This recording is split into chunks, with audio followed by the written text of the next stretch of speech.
This is the back of the battery frame. Needs to be cased. That's towards the very back of the car. Number 1, negative at the far end, comes through, loops down to number 2. That's going to be an interesting connection there. And then from the back of number 2, you've got to come up to the other side of number 1. So that's going to be a really interesting connection. Lots of bent copper.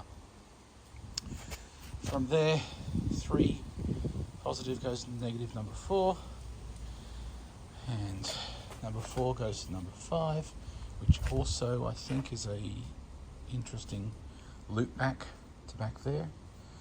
And then from the front of number 5, you go up into the front battery pack.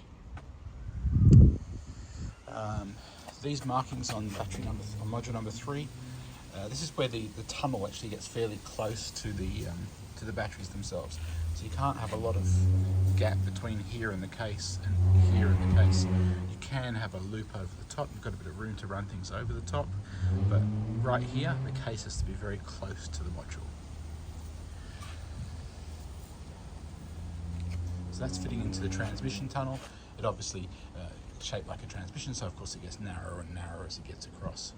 And at that point, I think about here, there's actually a rib which goes across, which really limits your space.